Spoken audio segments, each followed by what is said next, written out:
It's the Ralph Nader Radio Hour. Stand up, you've been sitting way too long. Welcome to the Ralph Nader Radio Hour. My name is Steve Scrovan, along with my trusty co-host, David Feldman. Hello, David. Hello, Steve. Good to have you here, and it's also good to have the man of the hour, as always, Ralph Nader. Hello, Ralph. Hello, everybody. Full disclosure, I have been playing in a fantasy football league for about 15 years.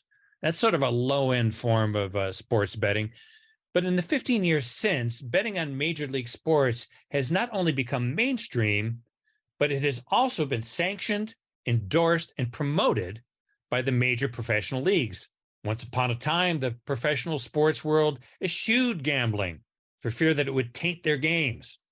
What would the ghost of Shoeless Joe Jackson of the 1919 Black Sox say about today's sports betting world?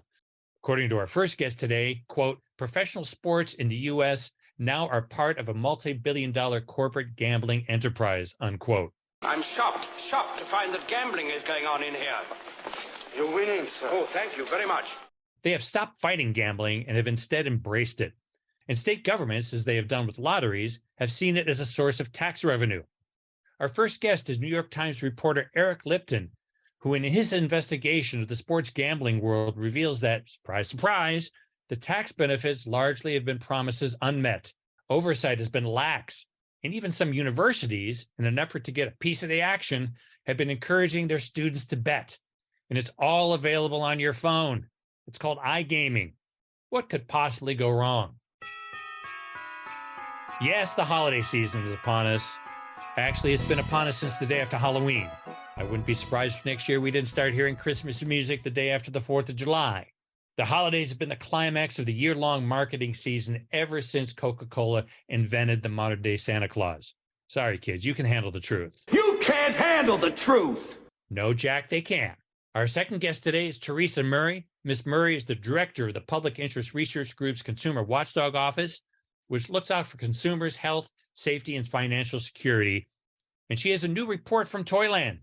Can you believe that about 200,000 people go to an emergency room each year because of toy-related injuries or illnesses? She's going to provide us with tips for parents and gift givers, and also give us a look at the emerging threat of toys with technology capable of invading our children's privacy.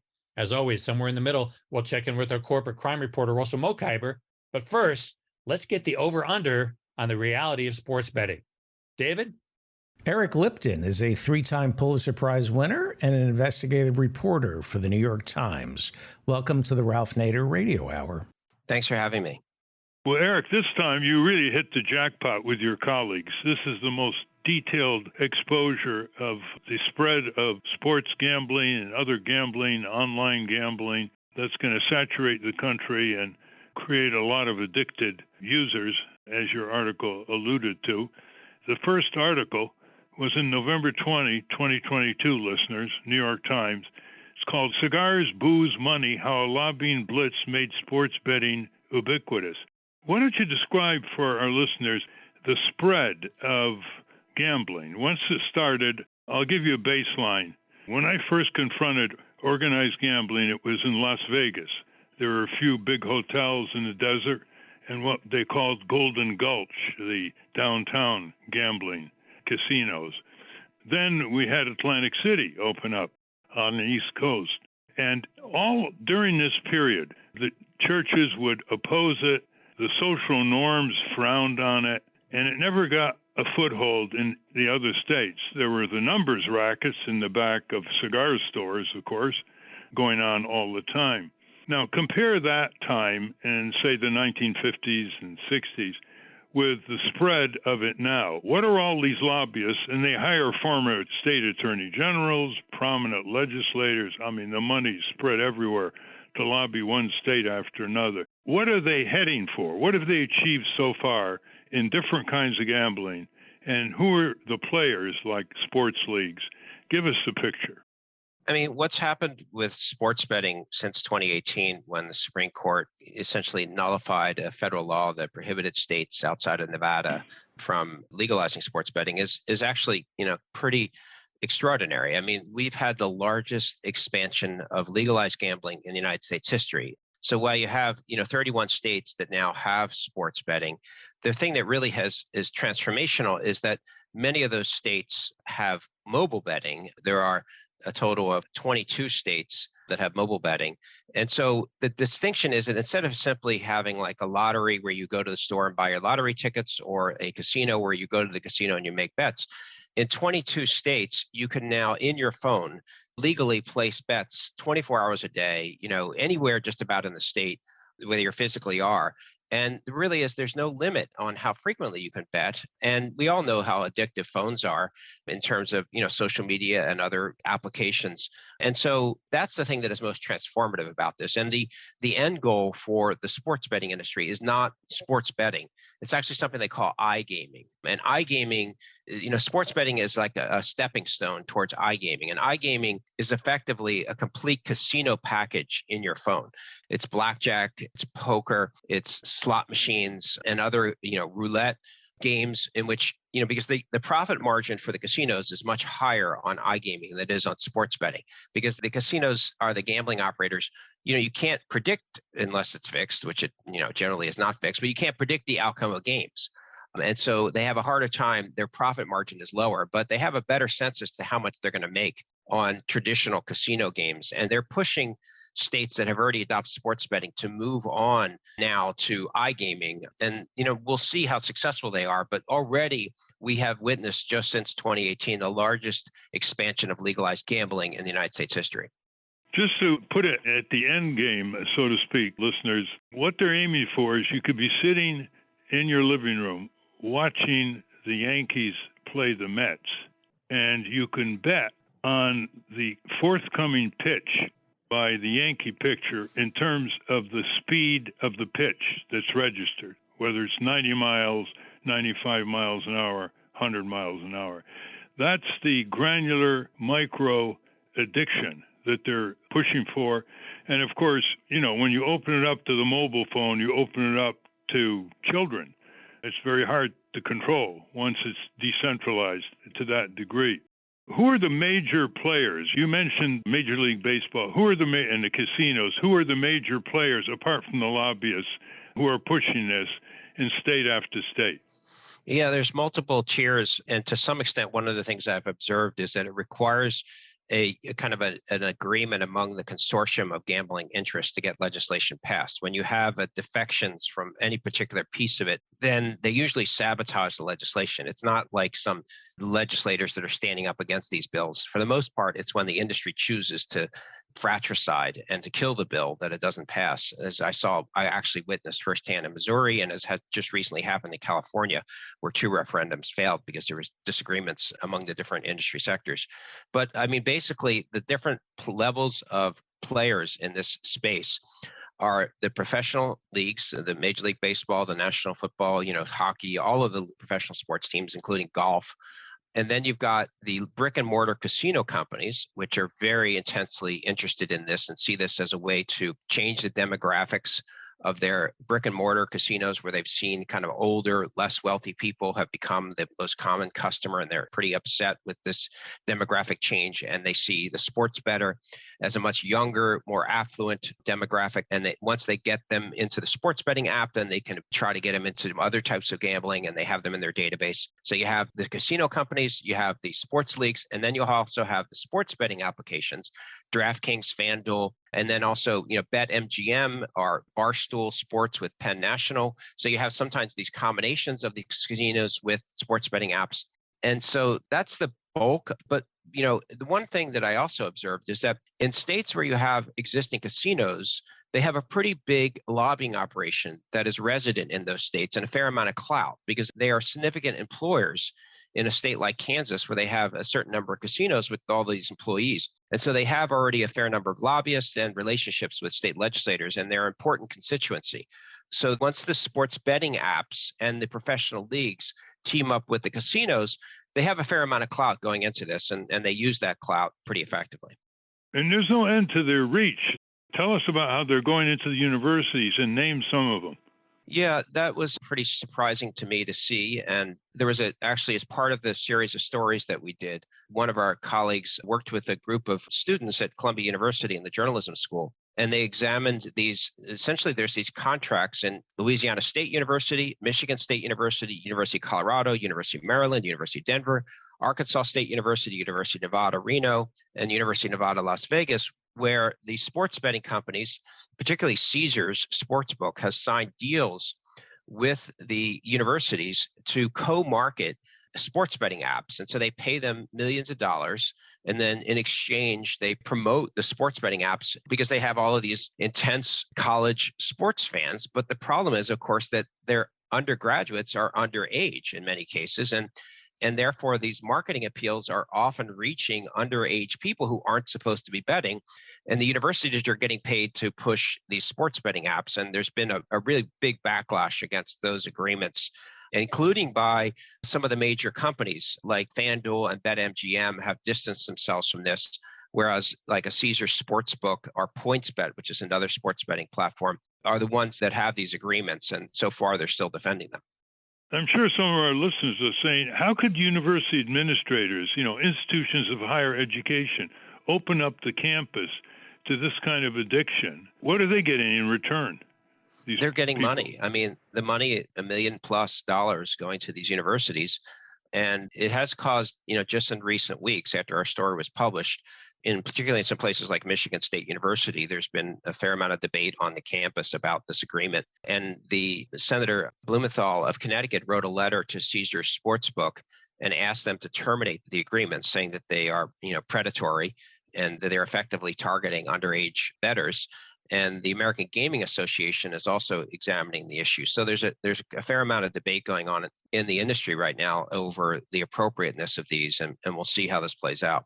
Well, these contracts between the university and these gambling outfits were really not public until you used the open records laws in state after state. And now they are public. Is that correct? And are the college newspapers reporting it? Is that helping that you burst them into the public limelight? I mean, there had been a decent amount of local news coverage of the fact that, and in fact, in many cases, the Caesars Sportsbooks and others did press releases at the time that they signed these deals. But what they were not willing to release to our colleagues that worked on the story, and there were 4 stories in this series, and this is a story that I did not work on, but they were not willing to release the specifics of the deals and the correspondence relating to the negotiations with like a Caesars Sportsbook as to the terms of the deals and the copies of the contracts. And also the internal discussions in the university, where there at times were some, reluctance about, the appearance of having this. These were all things that we then got because these are, state universities for the most part, and through open records request. And now we have the visibility into the negotiations.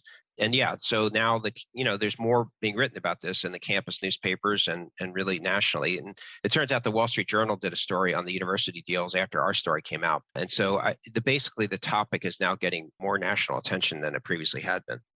Tell us the dollar figure here. How much in billions of dollars are they reaping every month from gamblers around the country? I know the estimates are widely varying, as you say in your article, but give us an idea how big it is. So in the first 3 quarters of this year, there were $63 billion worth of bets placed, sports bets in the United States. And then if you looked at the net revenue after payout of the winnings, because in fact, sports bettors do pretty well relative to, say, casino or lottery. So the net revenue to the operators after all the payouts was $4.9 billion in the first 3 quarters of this year. But then, in fact, one of the things that's happened is many of these sports betting applications have been giving out massive numbers of what they call free bets to try to incentivize people to download their apps. And I mean, it's almost like $1 billion worth of free bets and other deductions that we were able to count up that have happened in the last 12 months. And so that's cutting, the free bets is reducing their net revenues, but they're also essentially, those people are downloading their apps and signing up for sports betting and then becoming, regular customers or maybe even addicted customers. So it's kind of a lost leader kind of a thing where, you like the bus that used to be offered to Atlantic City to go bet at the casino, the free bus ride you would get.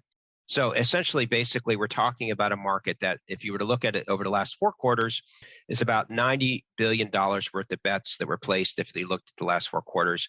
And the net revenue is about $6.4 billion if you looked at the last quarters for these sports betting platforms. And that's just sports betting you're talking about. When you're talking about promotion, they in effect give you free cash or credit to play with. So you can, without using any of your money, start betting and then get addicted to it. And the corporate lawyers have made sure that when these companies pass out the free money in terms of promotion to attract customers, it's deductible under the federal income tax? No, what it is that one of the things that the legislatures have to choose as they're legalizing sports betting in each state is how much to tax the sports betting companies for the right to be able to offer gaming in the state. So it goes anywhere from 51% tax rate, which is really high in New York and New Hampshire. So 51% of the net revenues in New York go to the state, or to as low as 8% of the net revenues. So a couple of the things that the legislatures have to decide is how high will your tax rate be?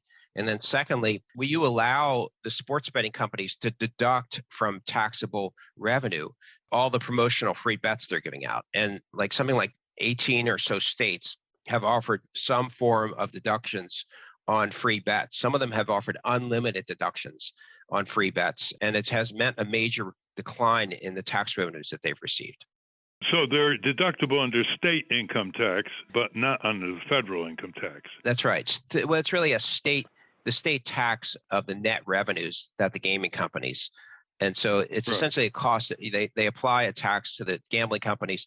In exchange for the right to do business, we will tax you somewhere between 8% or 51% of your net revenues. We will tax in exchange for the right to do sports betting in our state.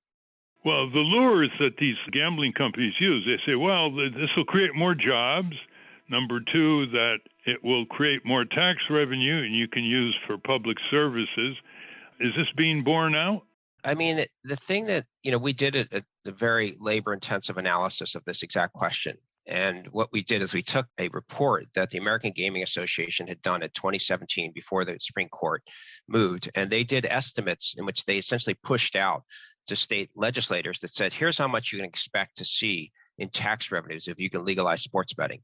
And the amount that you'll receive will depend upon the tax rate that you adopt. And so they had various estimates of what the tax revenues would be based on the tax rates that the states enacted into law. So we took the actual amounts that the states enacted as tax rates and then took the number that the American Gaming Association predicted, and we looked at how much in tax revenues have these 14 states that have mobile betting actually received. And what we found, the 14 states that had mobile betting with tax rates that were in range of what the American Gaming Association suggested that they use. And what we found was that in most of those states that they've received a lot less in tax revenue than the American Gaming Association had predicted. In some of them, a lot less than half of the tax revenues. And a good part of it has to do with how much in free bets the states were allowing the gambling companies to deduct. But the thing that was interesting was that we also did the analysis for states that have super high tax rates, like New York and New Hampshire and Rhode Island. And what we saw is that the states that ignored the American Gaming Association advice, which is you better adopt a low tax rate or people aren't going to bet on your platforms, that the states that ignored that the gambling industry's advice and enacted really high tax rates like New York have seen much higher per capita tax revenues. So, New York has seen an incredible number, $545 million in the first 10 months of the year. It's a crazy number. It's over half of the total state tax revenues that sports betting has produced in the United States is just from one state of New York, and they have a 51% tax rate. $545 million is a lot of money that New York State has seen. The broader argument counter to that by economists is if the same money that the gamblers spent in the marketplace, it would create more jobs and it would create more tax revenue, sales tax and so on. If you just went in stores and bought instead of lost the money in their gambling activities. So in terms of a net, it's considered by most economists just a loser, just like putting all the billions of dollars in stadiums, the same amount of tax money spent on other things like infrastructure would be a much more expansive job producer and tax benefit as well. The gambling industry argues that you make the point that if they don't spend the money on gambling, then they would spend it on retail or other things, and the state would still see tax revenue. But they argue that there already is a fair amount of black market sports betting going on, and that that's totally untaxed, and that essentially what they say that they're doing is trying to bring sports betting into a regulated space that is also a taxed space. So, I mean, that's their counter to the suggestion that this is essentially this money would be spent, in a retail place and perhaps, still see tax revenues. We're talking with Eric Lipton of the New York Times. Do they have any evidence of the extent of illegal gambling that's left? I mean, why? There's not much incentive anymore to do illegal gambling. There's some more legal gambling. Yeah, I mean, that's one of the things we pressed them on is they had all of these estimates as to how much in illegal gambling, sports betting there was. And they said it could be as much as $500 billion a year. And we asked them to sort of, show us where do you get that number from? And they couldn't really produce hard data as to where that number came from. And so it's sort of hard to know just how much, offshore black market sports betting that they're displacing. But what we know is that, how much in total sports betting there is, and it's pretty considerable. But it's hard to know how much of that is displaced betting. If there's almost $100 billion in handle, how much of that came from untaxed, unregulated? I saw a piece in your article that intrigued me, and it wasn't developed very much. I'll quote it. Even some of the industry's one-time backers now say they paid insufficient attention to the risk that gambling would cause waves of addiction, end quote. Well, there is a counterweight here. They're not very big. It's called the National Council on Problem Gambling that sometimes shows up with their limited staff at these legislatures to oppose these bills. How far is this concern about addiction? Because addiction can lead to serious mental health problems. It could lead to unemployment by people. It could lead to suicide. And the gambling industry, in their moments of pause, are very worried about uncontrollable spread of addiction, especially among young people and teenagers who get access here. What kind of concern, and what are they doing about it? Having spent time this year inside the state capitals in Missouri and Kansas for a fair amount of time, which is, the New York Times, and to all the subscribers out there that subscribe to it, I mean, it's really expensive and time consuming to basically take up residence inside these state capitals. And I had a photographer with me as well. But that's the kind of reporting you really have to do to get some visibility into this. But when I was inside of those state capitals, there was almost no presence of opposition to these sports betting bills. I mean, you had in Missouri, there were something like 75 different lobbyists that were registered on this. And then maybe there was one woman that was coming in from Washington, D.C., who represented the National Problem Gambling Association. And maybe there was like one other lobbyist that was a local activist who was expressing concerns about the potential for addiction, but they were completely overwhelmed by the presence of the industry lobbyists. And even the National Problem Gambling Organization is funded by the sports betting companies, which, you look at who their donors are. And I think that, all you have to do is look at Britain and see, there's been news coverage recently in the papers there in the Times of London that talk about they're at least a decade ahead of us in terms of broad sports betting. And in Australia and in Britain and other parts of Europe, there's an appreciation that has become much more evident, and the EU government and the individual governments there that are seeing the evidence of intense addiction problems, particularly among young people relative to sports betting. And they're starting to move to discuss restrictions on advertising and promotions around sports betting. And so I think that, we're a good number of years away from the saturation of this in American society, but I do expect to see, further consequences from just the constant marketing of sports betting. It's on the TV constantly, that people are talking about betting odds constantly. It's become a part of the fabric of sports in a way that kind of has transformed the sports experience in the United States into effectively a gambling operation. Well, I saw in your article the most ominous thing on the horizon, and I'll quote it. Top NASCAR drivers and their teams are paid to promote sports betting. Professional baseball and hockey players recently won their league's blessings to sign their own endorsement deals, end quote. You think this could bring down sports? I mean, betting always is associated with corruption, with crossing the line, even if they've legalized the normal process, envy, whistleblowing, payoffs, behind the table. This is really stunning. I mean, you're going to see someone like Aaron Judge, the New York Yankees, signing. I'm not saying he's going to do it, but someone like Aaron Judge of the New York Yankees could, under the new rules, sign an endorsement deal. And what kind of endorsement deal would it be? I mean, essentially the player then becomes a branded part of the marketing campaign, and they can publicly endorse the product. And in certain, like in NASCAR, they can wear like they can advertise the sports betting platform. I don't know that we're going to see games being thrown because of corruption that is actually infiltrated players and sports teams. And another way, I think that it has increased engagement with professional sports, because if you have a financial interest in the outcome of the game, or that you are more engaged in that game, and maybe that's a good thing depending on your perspective. But I mean, I think that the challenge is to try to manage the potential for addiction and, over excessive use of available funds in a way that could cause financial harm to individuals. And how do you manage that? But without question, the thing that is most interesting here is just, yeah, it's true that many people bet on the side, or, the college basketball betting or Super Bowl betting. I mean, that's something around for so long, but the institutionalization and the legalization, and now it's become just such a part of the enterprise of sports, it is fundamentally transformed the kind of the relationship we have with this, with such an important part of our culture, which is sports is such a major factor in American society. And now it is essentially a part of a gambling enterprise. And it's going to include college sports as well, given these deals with universities. No, but in many states, you're betting on college games. And certain states, they limit the ability to bet on college games because they're concerned that this is going to then entice students to be betting, even if they're not legally allowed to bet.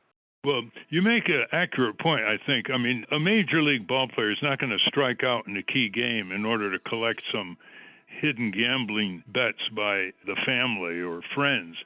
But it's terrible for appearances, and it's fertile for suspicions, where you're sitting there and you're watching this, and there are all kinds of endorsements and entanglements, and you say, yeah, he couldn't have bungled that play. That was deliberate. And so there's a stench that begins arising by people who suspect that this greed does penetrate the games. Well, we'll see how that spreads out. I want to have you talk about what I think is the arch villain here, the guy who dreamt up all these complex parts of the legislation, techniques of lobbying, dealing with the tax laws, putting in amendments at the last minute in Kansas, saying that 80% of the revenues from this deal that Barker got through will go to build a new stadium for the Kansas City Chiefs. His name is Jeremy Kudon, Kudon.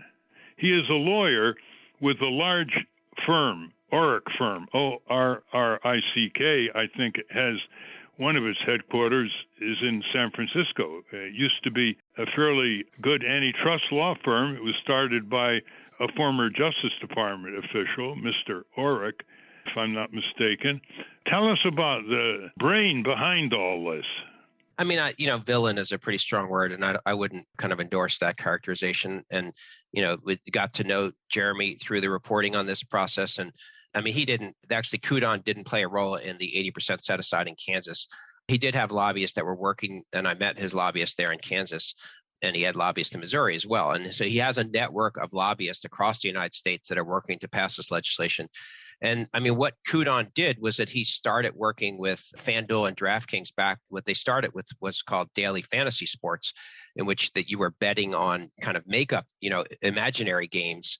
And that was the first kind of toe in the water that they, starting in like 2014, 2015, that they worked to prevent states from determining that was an illegal betting. And then they got legislation passed across the United States to defend the daily fantasy sports. And then they transitioned into sports betting, this FanDuel and DraftKings. Again, I think that especially DraftKings never saw daily fantasy sports as the end of the line. They always wanted to expand out to both sports betting and then, iGaming. And so Kudon had played a critical role both with daily fantasy sports and with sports betting and coming up with creative legal arguments. Like, for example, in New York State, the Constitution required that the gambling could only take place in certain locations.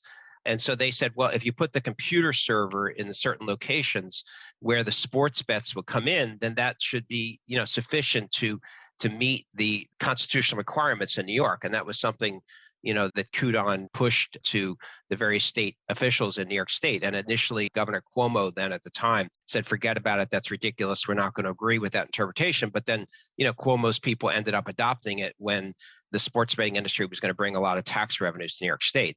And they hired the chief lawyer for Cuomo to be the lobbyist. Right, as an advisor to some of these companies, one of the lawyers for Cuomo, yes. And so, Kudon has played an important role of building this, he calls it the Sports Betting Alliance. And the Sports Betting Alliance has kind of brought together, DraftKings and FanDuel, along with some of the major league sports operations. And as I said before, what I have seen in the States is that the only time you get this legislation passed is when you have the industry and all of the industry's lobbyists and influencers that have lined up behind a single bill, because as soon as you have them, at odds with each other, then that's what takes the bills down. And so that's what Kudon is doing, is building that consortium of special interest to all lobby for the same goal. And they generally succeed when they're all lined up in the same place. And he's done it, he's billed a lot of hours selling this practice across the United States. Yeah, and listeners, Eric is right in not accepting my characterization. He is a reporter. My characterization of Jeremy Kudon as a villain is based on my widespread knowledge over the years about what corporate law firms do and the techniques that they use. In fact, one of Eric's colleagues, David Enrich, was on this show recently with his brilliant and very detailed book on the giant law firm Jones Day, which intertwined itself with the Trump administration and bullied a lot of innocent consumers representing manufacturers of hazardous products, among other things. And the reason why I characterized him as a villain, Eric, is because of the techniques he used. It's one thing for him to try to push these bills through based on evidence and arguments for, obviously, the public good, because that's what legislators are supposed to be doing. But he connected himself with gobs of campaign money, all kinds of receptions, gifts, as you noted in Kansas, whiskey, other kinds of emoluments, not to mention corrupting the process by taking former attorney generals like Attorney General Oakley of Massachusetts and turning them into lobbyists, feeding the public cynicism among people that, all politicians are crooks, they're just waiting to cash in after they leave government. So it's a very seedy operation. And as good a reporter as you are, you must know that there's a lot more seedy stuff that hasn't been made public. A lot of exposés are the tips of icebergs. It's almost impossible to go into the detail of whether these lobbyists are getting jobs for relatives of lawmakers and other techniques that have often surfaced. Kudon is a smart guy who has figured out how to, legally, and everything I saw he did was legal, work the system to his advantage and to his client's advantage. And like the whiskey and the cigar party was funded by other sports betting lobbyists, not his sports betting lobbyists. It was Penn National and Sporting Kansas City, which is a soccer team. Anyway, that's a legal system that's set up, and that he has pursued his agenda through that legal system. Do you think that there's ever an asymptotic curve to the gambling process by people? In other words, is there a time when enough people start losing and the odds are always against them? The odds always favor the house, as they say in Las Vegas. Do you think that after a while it'll start to decline? I mean, the frequency of customers at Atlantic City Casino certainly declined. What was your sense in studying this whole industry? Is this something that people will see as a novelty and they'll love it, and then after they start losing their shirt, they won't have any part of it, except for those who are chronically addicted into bankruptcy? One of the interesting things that is happening in sports betting now is, like, FanDuel in particular is pushing a way of betting that's called parlay bets. And the parlay bet is something where you do a bet on a sequence of outcomes, and so multiple games. And the odds of winning that are much lower on the multiple games because you have to have a series of variables that go your way in order to get your reward.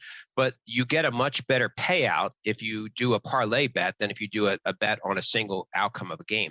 And the interesting thing is that the parlay bets have a much better profit margin for a company like FanDuel because people end up losing them more frequently because they're pursuing a bigger payout. It's just like, lottery is a really bad bet for you because you're most likely going to lose the lottery, but people look at these jackpots and they think, gosh, I'm going to become a multimillionaire by buying this lottery ticket. And the point I make is that, for a lot of people, the possibility of winning a lot of money is a pretty big incentive. And even if their odds are really low, there are certain people that are going to continue to make those bets, and they're going to increasingly do parlay bets. Even though FanDuel knows that they have a higher profit margin on them, they're becoming more popular. So I think that there's, look at how long lotteries have been around, and people have been buying lottery tickets, even though you're most likely going to lose. Or slot machines have been around, and people have been playing slot machines, and the odds are really bad on slot machines. And I think that the new technologies and the increasing accessibility of gambling opportunities, is going to mean that more people are going to gamble because it's right in your pocket. You don't have to even go out of your house to bet legally anymore. I mean, eventually they're going to have to continue to present you with new scintillating options. And I think that's one of the things the companies are going to work on, is bringing you new parlay bets, as an example, to bring you new fascinating ways to bet your money. And that's up to them to come up with these creative solutions. But I think that we're going to see more and more sports betting. And, they're already targeting new states like Texas, and they just lost referendum in California, but they're certainly not done in California. They're targeting Missouri, that they haven't legalized it, and other states in the South that have more conservative legislatures that haven't adopted it are still waiting. North Carolina, South Carolina, Georgia still have not legalized. Alabama still have not legalized sports betting. So there's still a market for them to pursue, and you can believe that they're going to be out there pushing the state legislators to open up even more states to sports betting. On that note, thank you very much, Eric, for your time and for your laborious work on this subject, as well as other prior Pulitzer Prize winning and other journalistic awards articles that you have earned over the years. And good luck on your next project, yet to be disclosed. Yes, thank you so much. I appreciate it. And thanks for speaking with me about this. We've been speaking with Eric Lipton. We'll link to the series on sports gambling at ralphnaderradiohour.com. Up next, the holiday season is in full swing. If you want to buy toys for your kids, your grandkids, nieces, and nephews, you won't want to miss what our next guest has to say. But first, let's check in with our corporate crime reporter, Russell Mokhiber. From the National Press Building in Washington, D.C., this is your Corporate Crime Reporter Morning Minute for Friday, December 9, 2022. I'm Russell Mokhiber. A Delta Airlines captain has won a complete legal victory when Delta finally threw in the towel on a 6-year dispute that one judge said weaponized a mental health investigation against her. That's according to a report from AV Web.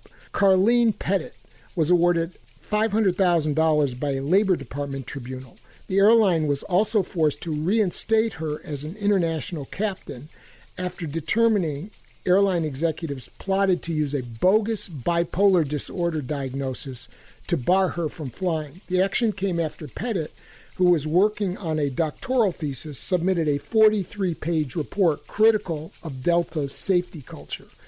Delta vowed to appeal the award in the name of safety, but made a business decision and folded its case last week. For the Corporate Crime Reporter, I'm Russell Mokhiber. Stand up, you've been sitting way too long. Thank you, Russell. Welcome back to the Ralph Nader Radio Hour. I'm Steve Scrovan, along with David Feldman. As you do your last-minute holiday shopping, our next guest wants you to know there's trouble in Toyland. David? Teresa Murray is a consumer watchdog with the U.S. Public Interest Research Group Education Fund, and she directs U.S. PIRG's Consumer Watchdog Office, which looks out for consumers' health, safety, and financial security. Welcome to the Ralph Nader Radio Hour. Thanks for having me. Welcome indeed, Teresa. We're going to focus now on your brand new report titled Trouble in Toyland 2022. An investigation that shows dangerous recalled toys are easy to buy. Meanwhile, parents need to do more to check toys and adhere to warning labels. We've been giving some attention over the years to dangerous toys. There's a section of the American Museum of Tort Law in Winston, Connecticut, devoted to dangerous toys. A lot of visitors wonder, how can a toy be dangerous? Well, there's attorney Schwartz in Boston really started this whole field. He would sue toy manufacturers. Many of these toys came in unregulated, no safety standards from overseas, and there were chemistry sets that would explode and loose parts of toys would be swallowed by children. Children would be injured in a variety of ways because the labeling was not accurate to warn the parents. And so there's a whole display of his work at the American Museum of Tort Law. And he would go on the Today Show before Christmas every year and talk about the 10 most dangerous toys on the market. And he got a lot of progress. In fact, even the statistics that you point out, Teresa, in your report indicates that while it's still a problem to be seriously attended to, it was considerably worse in terms of death injuries in past years. And the Consumer Product Safety Commission, which we got through back in the early 70s in Congress, started paying more attention to that. First of all, how do you define a toy? Well, it's an interesting question. We define a toy as really anything that anybody of any age would play with. My husband has toys, but for purposes of regulation, the CPSC generally looks at children's toys aimed at children 12 and under. And you say that about 200,000 people, including 70,000 children 4 years and younger, go to emergency rooms at hospitals or clinics each year because of toy-related injuries or illnesses, according to the Consumer Product Safety Commission. Obviously, that's just based on reports that emergency room doctors and others send to the Consumer Product Safety Commission in a systemic way, but there are a lot more injuries that don't get reported. Give us some examples of some of these dangerous toys. Sure. Well, and you're absolutely correct that there are more injuries than are serious enough for somebody to go to the emergency room. I mean, think about it. For you to go to the emergency room or you to take your child to the emergency room, you have to be hurt or pretty sick. So that's a higher level. And there are all kinds of injuries that happen at home and they're taken care of at home and the kids are just fine. But those are still injuries as well. The kinds of injuries that rise to the level of sending somebody to the emergency room, particularly with children, usually involve choking hazards, and in some cases, toys that have broken and the child has gotten a severe cut. And then with older kids, sometimes it's accidents involving scooters. The kids aren't wearing a helmet, things like that. You have a section on recalled toys. What's the problem on recalled toys? Well, of course, toys can get recalled because they're dangerous. So toys are recalled for a reason, because they've been found to be dangerous. Maybe they were put on the market a week ago or a month ago or even years ago. And there have either been enough complaints that have been filed with regard to that toy or some kind of testing by the CPSC or perhaps by the company itself indicated that there's a problem with that toy. So it gets recalled. Now, what we found, which of course, and you probably know, it's illegal to sell recalled toys, illegal. And yet it is still happening. And so we launched this investigation and we set out this year, or actually during the month of October, we set out to look at all of the toys that had been recalled during this calendar year and to see how many of them that we could buy. Now, we didn't try to buy all of them because some of them were like super huge and they would be really cumbersome to ship. And some of them, there were only a handful, 50 or 100 that were recalled, and it just wasn't quite, didn't rise to the level of being a concern or something we could probably get our hands on. A couple of the recalls were kind of offbeat kinds of things, like there was something for kite string. So we focused on the toys that we thought were relevant, that would be something that parents would buy for their preschoolers or their older kids, and that there were hundreds or thousands of the items that were recalled. So when we had our list, we were able, actually in the month of October, able to buy half of the recalled toys that we tried to buy, which I found to be stunning. I mean, that's just shocking because, again, it's illegal to sell recalled toys and we had no problem doing so. Do you have a list of the recalled toys by brand name on your website? It's actually in the report in the appendix. And what's the website? Well, in our Trouble in Toyland report, and then it's under the PIRG Education Fund website, or you can go to toysafetytips.org. Toysafetytips.org. You also talk about counterfeit toys. Why are toys subject to counterfeit and by whom? Well, in a lot of the cases, the toys are manufactured overseas, and you could have a really hot item that's hard to find. And so it's an opportunity for a bad guy to try and make a counterfeit version that looks like, the regular version. And it may or may not actually have the brand name. It may not say Barbie, it may not say Fisher Price or whatever, but it's meant to exactly mimic what the toy looks like with the same colors and everything like that. I mean, the counterfeit toys, like I said, they're seizing an opportunity. Either there's a popular toy that they know they can sell, or it's a hard to find toy. And so what happens is merchants in this country will either knowingly or unknowingly buy counterfeit toys, like I said, usually from international sellers. And of course, the problem is if these toys are coming from other countries and they're counterfeits, they're not going to comply necessarily with US safety standards. There are more than 100 safety standards that toys must comply with, everything from toxics to small parts and everything in between.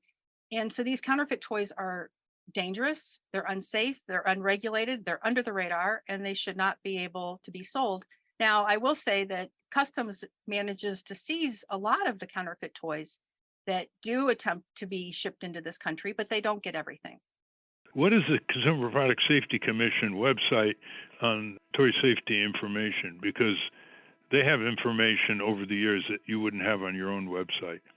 Correct. Can you give that? Yes, I can. There's two websites that I'll give you.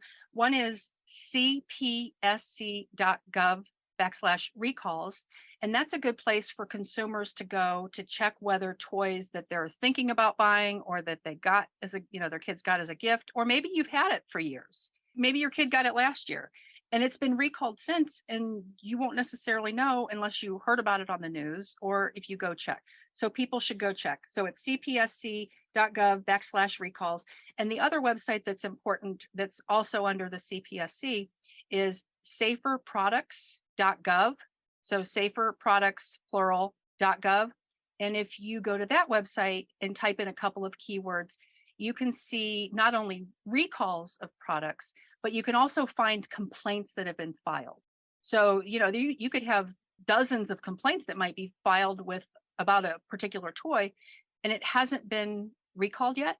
But the CPSC looks at those complaints, and that's part of what they use to determine whether a product should be recalled. But even if it hasn't been recalled yet, it might be a heads up to you that, hey, maybe this toy isn't right for my child.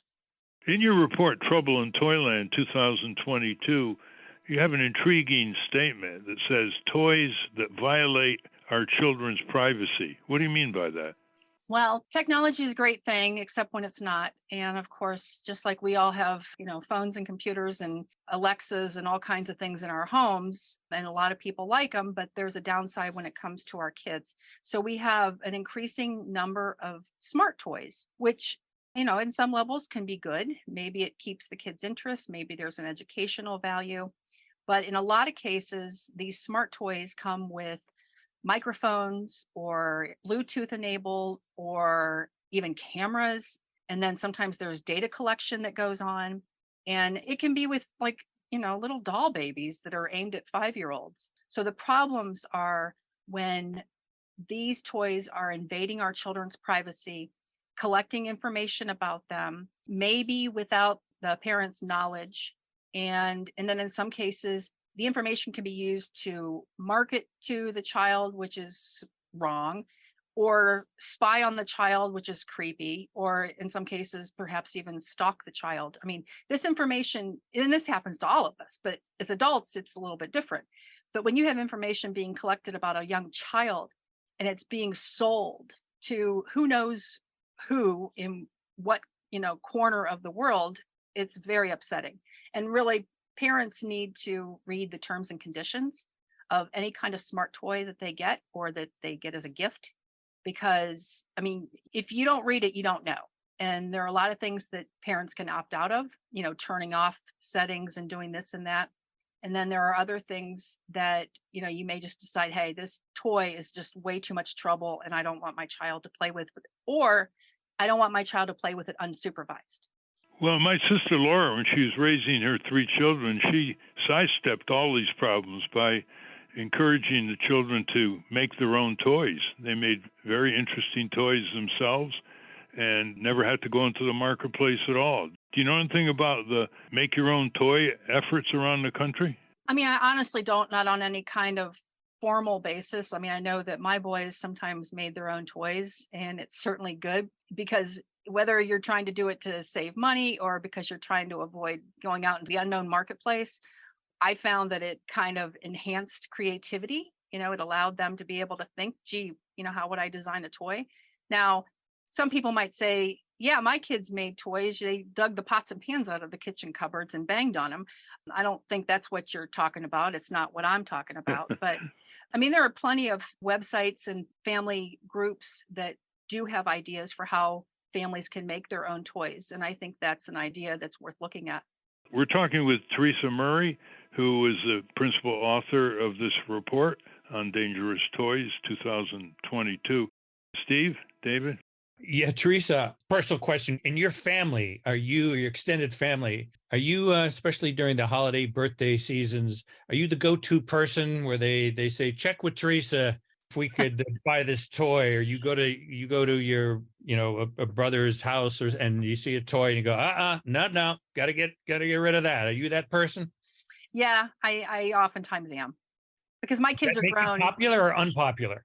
Does it make me popular? You said? Or unpopular? No, usually popular, because if I stop somebody from buying something that could be dangerous, or at least that the toy should be used in a way that wasn't obvious, then they're appreciative of it. So sometimes they make a different choice. If it's a gift that they've gotten and they're not quite sure about it, then they may decide to return it, or they may decide that it's just appropriate to play with it under supervision. Very good. David? Teresa, I wanted to ask you about the questionable provenance of these toys we buy for our kids. If toy stores are closing around the country, does that make it more dangerous when parents are trying to purchase toys because they have to buy these toys online? And do they know where they're getting their toys from? Yeah, you make an absolutely great point. I mean, there are a lot of things that are tragic about toy stores, local toy shops closing over the years, just like local bookstores and other types of small businesses.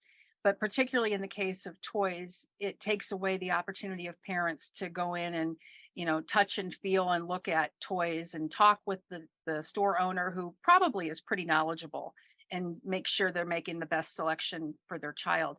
And you're absolutely right. If you're buying things online, which a lot of us end up having to do with whatever it is, you oftentimes, there's not transparency about the seller or where the product came from. There are lots of question marks.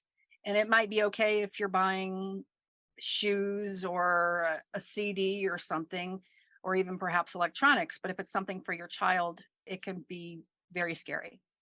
Is there anything in closing, Teresa, that you want to mention that we didn't ask you about? Yeah, a couple of things that I think are important is, one, we are advocating for a couple of pieces of legislation in Congress, the Inform Act and the Shop Safe Act, both of which target merchants and not just suppliers when it comes to counterfeit goods, stolen goods, those kinds of things. Because, bad guys who are supplying dangerous products, they may not care about breaking the law, but the merchants do. So that'll be a good step to help protect families from counterfeits. And then the other thing that I think is just a big takeaway here, families should realize and remember that just because a toy is for sale, it doesn't mean that it's necessarily safe. It could be a recalled toy, it could be a counterfeit toy, or it could be a toy that's just not appropriate for your child, particularly if you have a household where you have kids of different ages. You might have a 2-year-old and 8-year-old, and the 8-year-old's toy is great, but not if that child isn't responsible enough to keep it away from the 2-year-old. And so parents need to make, not just quick decisions. Parents need to consider whether everything is right for their child. But like I said, just because something's for sale, people shouldn't automatically assume that, hey, this is great, I'll buy this for my kid or for my niece or my grandchild or whatever.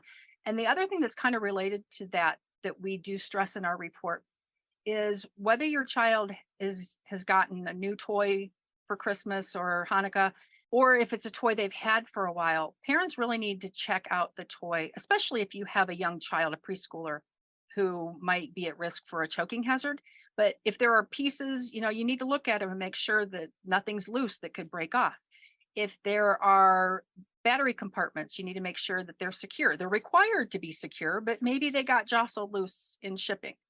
So it's a new toy. And then also, even if it's a toy your child has had for 6 months or a year, you need to check and make sure that that toy is still as safe as when you got it. Well, your report ends on a very broad note of responsibility. You say, quote, everyone, retailers, toy manufacturers, regulators, lawmakers, consumer advocates, and families need to do more to protect children, end quote. And in this report, you have in living color 10 of this year's recalls, and you named the brands, like 2600 Koyo Bunka, the Squig plush toys. The pom-poms can detach from the toy, posing a choking hazard to young children, the Consumer Product Safety Commission said. So the report gets very specific in that way. And thank you very much for doing this work, and thank the U.S. PIRG Education Fund for supporting it. And I hope that listeners will be more alert in buying these toys. An ounce of prevention is worth a pound of cure here. Just be more alert and get the information that's now available to you free that we discussed on this program. Thank you very much, Teresa Murray. Nice talking with you. Thanks for having me. We've been speaking with Teresa Murray. We will link to her work at ralphnaderradiohour.com. I want to thank our guests again, Eric Lipton and Teresa Murray. For those of you listening on the radio, that's our show. For you podcast listeners, go to our Substack page at ralphnaderradiohour.com for bonus material we call the wrap-up. Transcript of this program will appear on the Ralph Nader Radio Hour website soon after the episode is posted. Subscribe to us on our Ralph Nader Radio Hour YouTube channel. And for Ralph's weekly column, it's free. Go to nader.org. For more from Russell Mokhiber, go to corporatecrimereporter.com. The American Museum of Tort Law has gone virtual. Go to tortmuseum.org to explore the exhibits, take a virtual tour, and learn about iconic tort cases from history. To order your copy of the Capitol Hill Citizen, Democracy Dies in Broad Daylight, go to capitolhillcitizen.com. The producers of the Ralph Nader Radio Hour are Jimmy Lee Wirt and Matthew Marin. Our executive producer is Alan Minsky. Our theme music, Stand Up, Rise Up, was written and performed by Kemp Harris. Our proofreader is Elizabeth Solomon. Our associate producer is Hannah Feldman. Our social media manager is Stephen Wendt. Join us next week on the Ralph Nader Radio Hour. Thank you, Ralph. Thank you, everybody. I'm only trying to school you. Listen to me, people. Do you understand we got